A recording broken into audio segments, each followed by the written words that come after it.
Hello बच्चों, अपनी तो पाठशाला मस्ती की पाठशाला, अपनी तो पाठशाला मस्ती की पाठशाला। तंदुरुस्त रहो, मस्त रहो। बच्चों, अब मुझे यह बताइए, व्यापारी क्या करते हैं? व्यापारी एक जगह से सामान खरीदते हैं और दूसरी जगह बेचते हैं। बच्चों, अब मुझे यह बताइए, भारी चीजें उठाने के लिए कौन कौन से जानवरों का उपयोग किया जाता है? क्या आपको पता है? सही पहचाना। भारी चीजें उठाने के लिए हम ऊंट, घोड़ा, गधा, हाथी आदि जानवरों का उपयोग किया जाता है। बच्चों, अब मुझे यह बताइए, सबसे मूर्ख जानवर कौन सा है? सही पहचाना, गधा यानी डोंकी। और इसे नासमझ तथा मूर्ख क्यों कहा जाता है, यह हम इस कहानी के जरिए समझेंगे। और इस गधे का नाम है गटरू, यानी गटरू गधा। तो चलिए, अब हम इस मजेदार कहानी की शुरुआत करते हैं। गटरू गधा। एक व्यापारी था। वह एक जगह से सामान खरीदता और दूसरी जगह बेच देता। उसके पास एक गधा था जिसका नाम था गटरू। बच्चों, एक व्यापारी था। व्यापारी यानी कि बिजनेसमैन, जो एक जगह से कम पैसे में सामान खरीदते हैं और दूसरी जगह ज्यादा पैसे में बेचते हैं। और इस व्यापारी के पास एक गधा था। उसका नाम था गटरू। बच्चों, जैसे आप सबके नाम होते हैं, उसी तरह उसका भी एक नाम था, गटरू। आगे देखते हैं। व्यापारी उसी पर सारा सामान लाद कर लाता और ले जाता। बच्चों, इस व्यापारी के पास एक गधा था और इस गधे पर सारा सामान रखकर वह एक जगह से दूसरी जगह ले जाता। आगे देखते हैं, फिर क्या हुआ। एक दिन व्यापारी ने सुना कि बाजार में नमक बहुत कम दाम में बिक रहा है। उसने बहुत सा नमक खरीदा और गटरू की पीठ पर लाद दिया। बच्चों, एक दिन इस व्यापारी ने बाजार से बहुत सा नमक खरीदा और इस गटरू की पीठ पर रख दिया, जैसे कि आप इस चित्र में देख ही पा रहे हो। फिर क्या हुआ, आगे देखते हैं। आज मालिक ने यह क्या खरीदा है, यह तो इतना भारी है कि मैं उठा भी नहीं सकता। और गटरू बेचारा मन ही मन सोच रहा था, आज मालिक ने यह क्या खरीदा है? यह तो इतना भारी है कि मैं उठा भी नहीं सकता। फिर देखते हैं आगे क्या हुआ।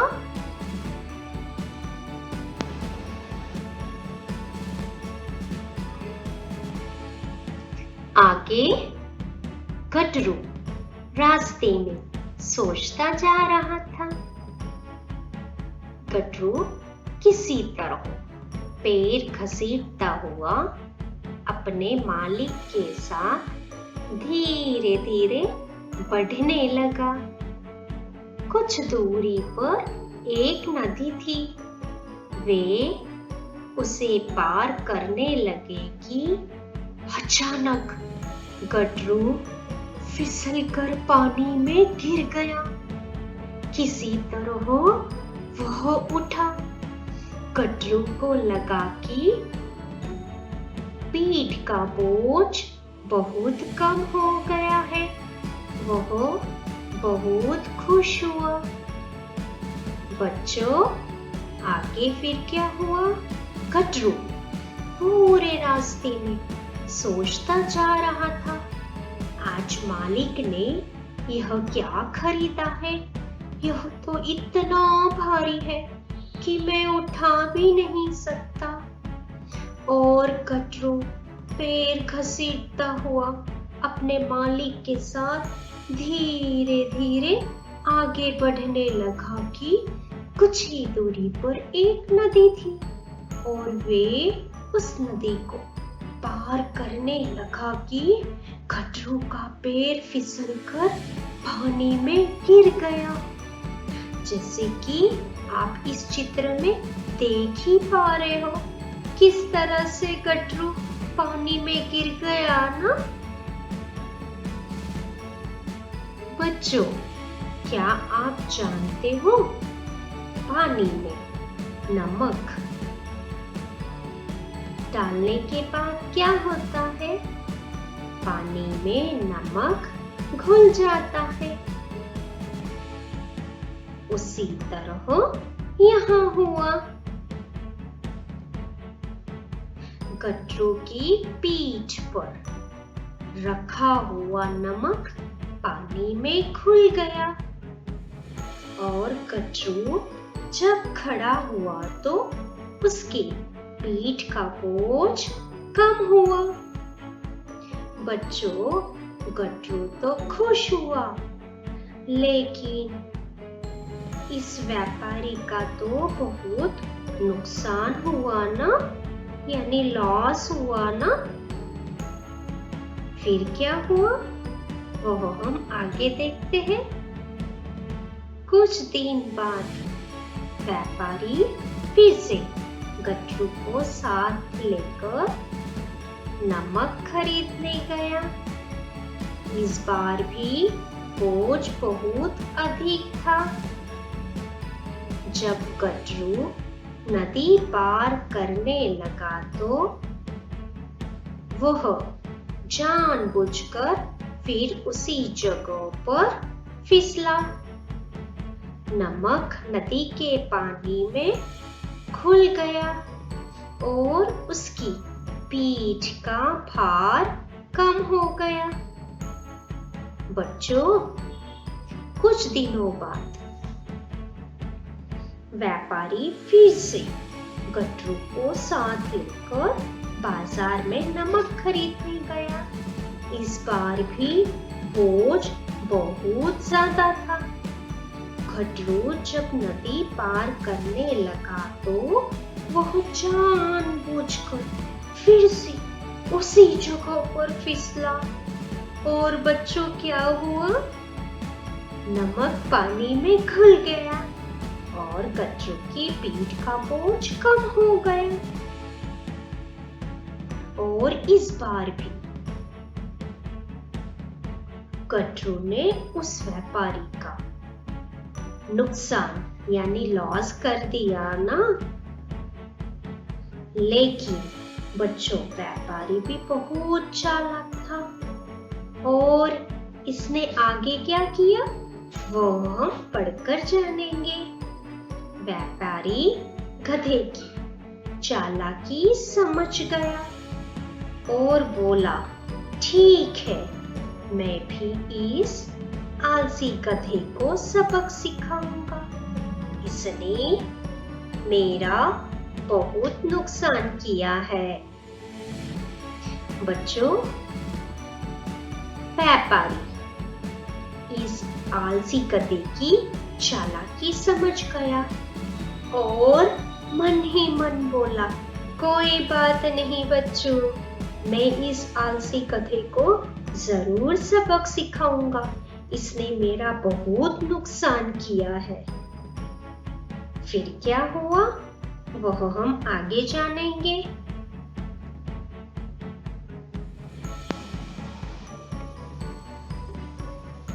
आगे देखते हैं। अगली बार व्यापारी ने कुछ रुई खरीदी और गधे की पीठ पर लाद दी।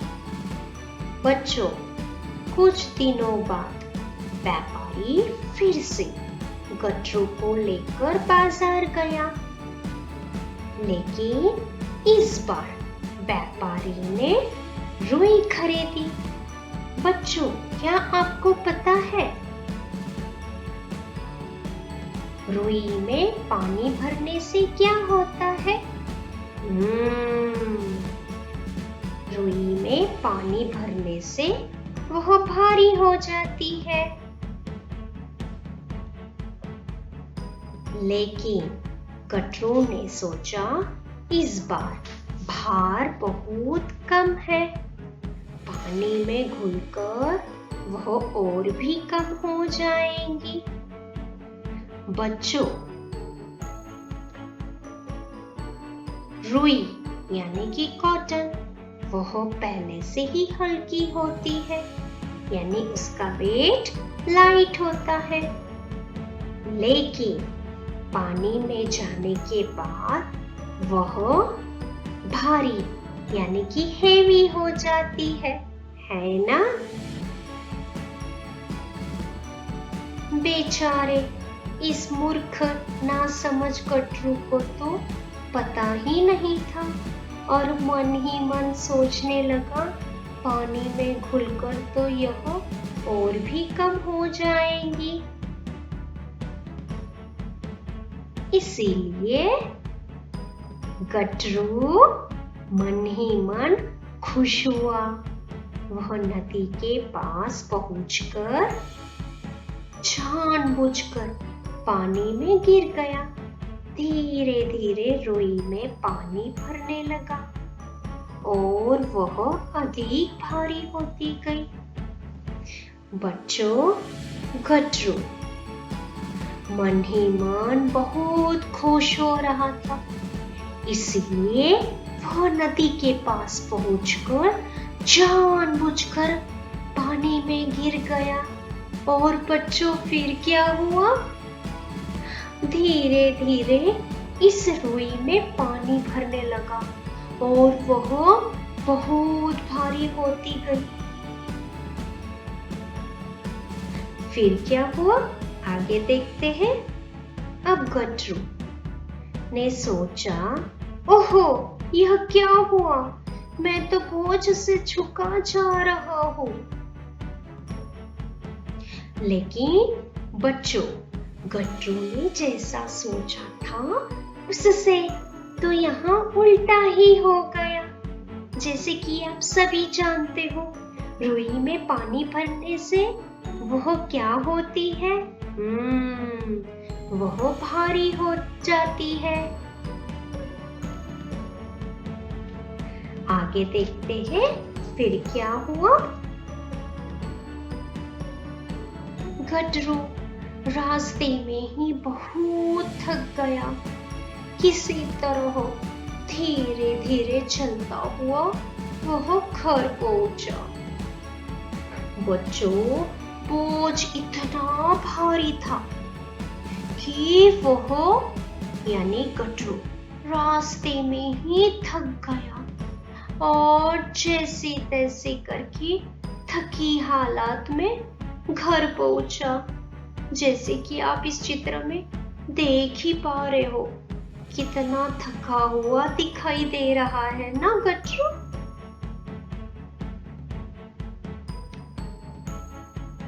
बच्चों, आपको इस कहानी से क्या सीख मिलती है? हमें अपना काम पूरी ईमानदारी और सच्चाई से करना चाहिए। मेहनत से घबराना नहीं चाहिए।